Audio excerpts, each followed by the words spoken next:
All right, it is 8:23 here on Good Evening, and Christy has joined us for When Monet Meets Debussy, the part of the week where we get to really delve into the art world with our resident art critic, art host, introducer, I don't know, curator? How would you describe yourself?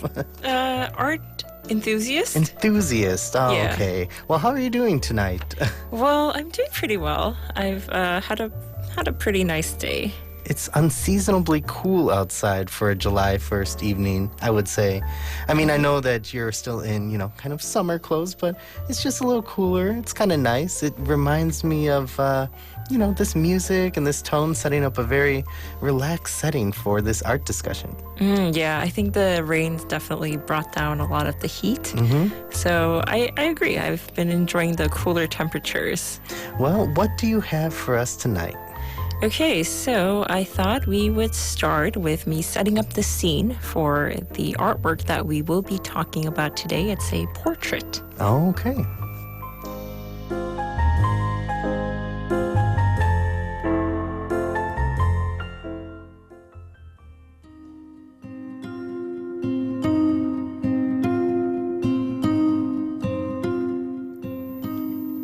The sky above is overcast, the colors and depths of the expansion above flattened and veiled. Below it, there's a body of water reflecting the gray above, carrying a tinge of ocean blue. In front, there's a short brick wall, and a man standing just before it. He is wearing an overcoat and a bowler hat with a red tie.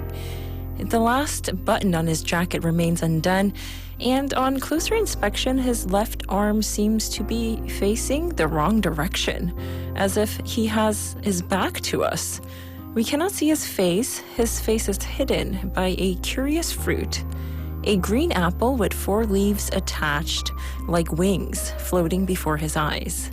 His left eye is peeking just over the edge of the hovering apple, but there's not much else to tell us about who he is other than his generic attire. Yet this anonymous man in the bowler hat has become one of the most recognized images.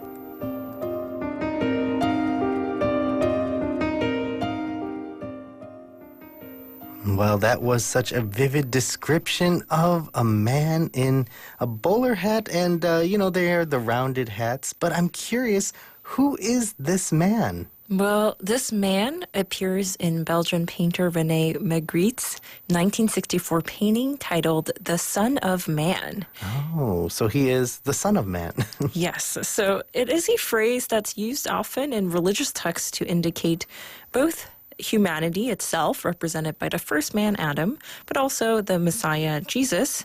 And there are obvious religious connotations here, but I believe this painting is more about the philosophy of looking and the relationship of the artist and the viewer to an artwork rather than religion. Okay. So, I was thinking about the description that you gave, and it's very well done, very in-depth. I wonder if you just study the painting and think about it while you write this up and kind of carefully look at the details. But when you're kind of exploring that, did you kind of come to any other realizations or thoughts about the painting as you kind of go through each part of it? That's a great question. Well, I think one thing about this painting is it has that sort of eerie vibe that we've seen in Dali's painting, if you remember. The surrealist vibe, like it feels like it could be rooted in reality, like something that could happen, but it's also just a very odd image, like the sky and the ocean and the brick wall.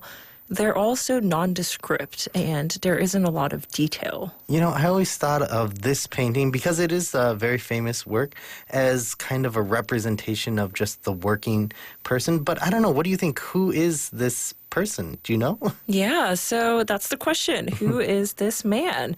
Well, the Son of Man was actually commissioned as a self-portrait of Magritte himself. Oh, so it's him. Yeah, and the previous year before this was made in 1963, Magritte's good friend and patron asked for him to make a portrait of himself. But Magritte found it difficult to paint his own portrait. He said he had a, quote, problem of conscience. Oh, I wonder what he was dealing with that he couldn't just kind of give his own. A lot of artists famously do self-portraits. Think of like Van Gogh. And in this case, he just couldn't come to terms with his face or he put an apple in front of it. Yeah, it's a great question. So we'll delve a little bit more into what the apple means or why he's missing from, or his face is missing from his own portrait. Okay. And one thing I wanted to mention was you've probably never seen this work in person. Oh, you know what? Have you done that on purpose? Because I always say, like, I've seen that one. I haven't seen this. Why haven't I seen it, though? Is it hard to come by? Well, a lot of Magritte's paintings are in private collections, and this one in particular hasn't been seen in the public since 2011, and it's very rarely seen.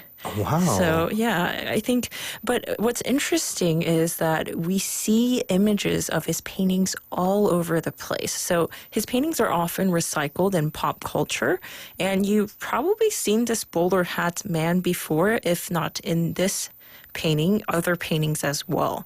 So you might have seen a dove before the bowler hat man's face, or you might have seen his face missing altogether, or an image of many men in bowler hats floating in the air. I have seen that one. Is that not... what's funny is once an iconic image, gets kind of copied and then, altered a little bit and moved around and changed, soon you're associated with so many aspects of the original painting that the original can actually get lost, especially if it's in someone's private collection somewhere. That's true. Yeah, it does feel a little bit lost.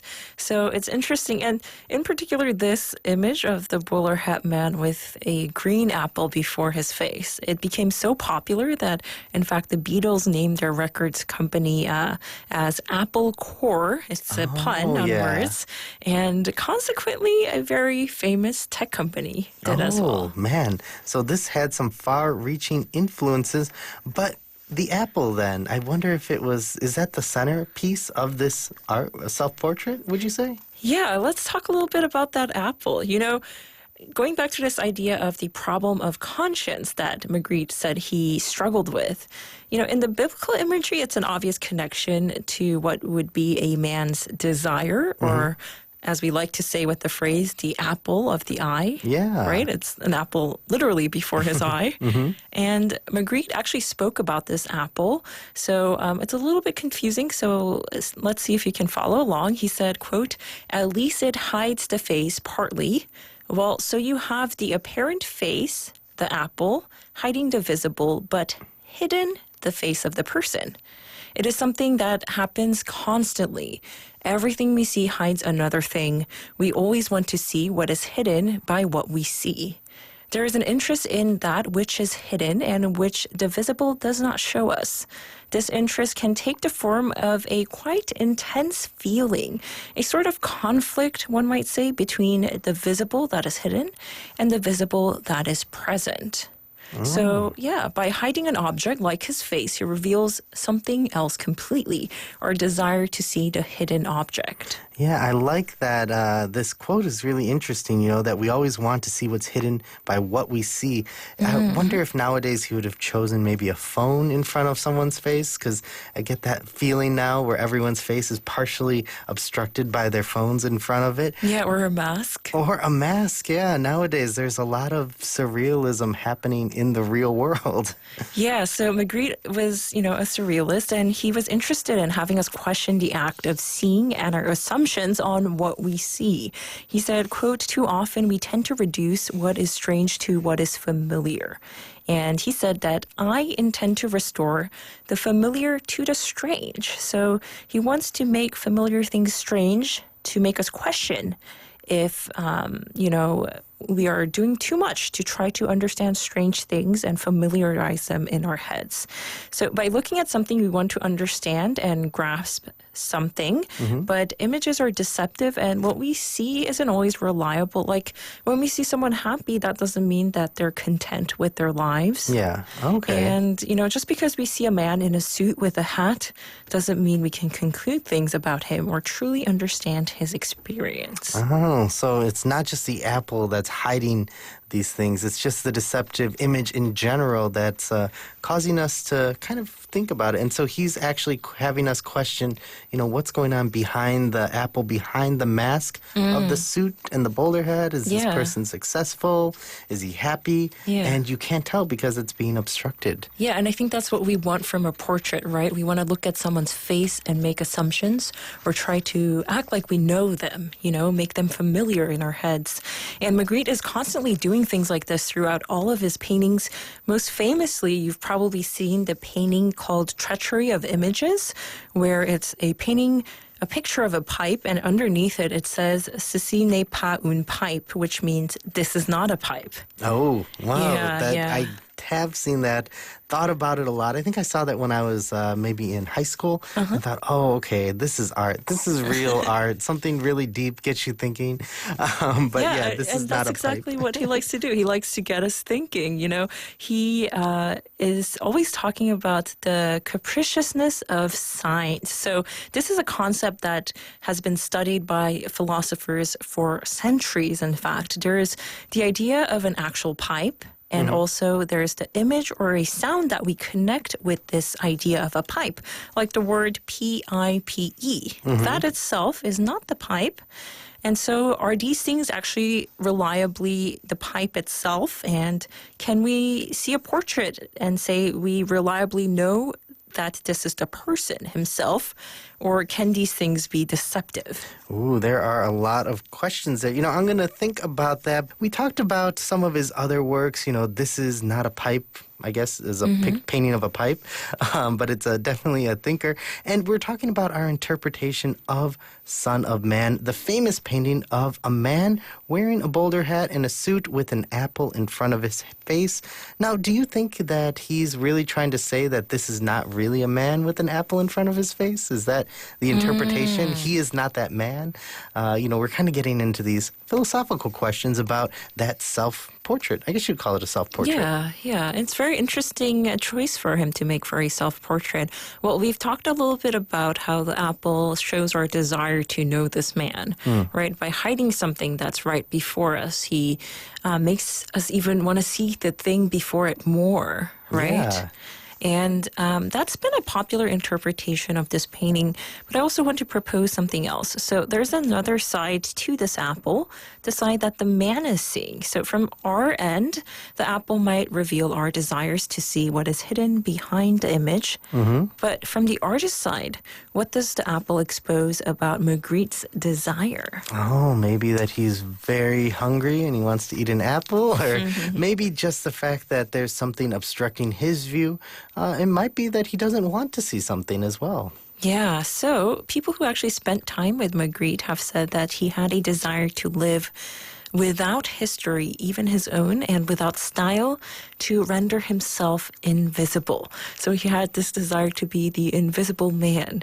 He wanted, not only to rid himself of his past, but to have an art historical anonymity as well. So this is why he's wearing the bowler hat. He said, quote, "It is a headdress that is not original. The man with the bowler hat is just a middle-class man in his anonymity, and I wear it. I am not eager to singularize myself." Okay, so he doesn't want to stand out. He wants to be anonymous, and he chose the kind of common uniform of kind of business attire that many people had. I wonder if he actually owned this suit, though, and the bowler hat. I feel like he probably did, probably just to blend in with the crowd.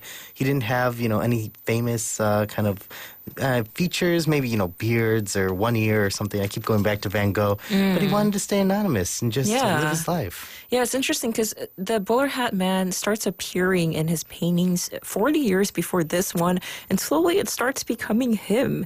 And, it's supposed to be Magritte, yet he is just another man in humanity, which is, what the phrase son of man means as well. And if you think about other modern painters like Van Gogh you mentioned, or Jackson Pollock, they had this idea of, this unique individual who wants to express some form of inner turmoil and go through a creative pursuit. But, Pollock was not like this. He wanted to avoid that altogether. He didn't want to be seen as some hero or Yeah. larger than life figure. He just wanted to be anonymous in the history of things. And it makes sense for his portrait. After all, Magritte was always showing us the dangers of symbolic imagery and even, symbolizing or making some person more than they are. Wow. I really never thought about, I always looked at this painting and thought, oh, this was just a picture of a man. And I didn't even know if it was a self-portrait. But now there's so much more depth to the man behind the apple. And I just want to thank you for coming on and bringing us this amazing painting today.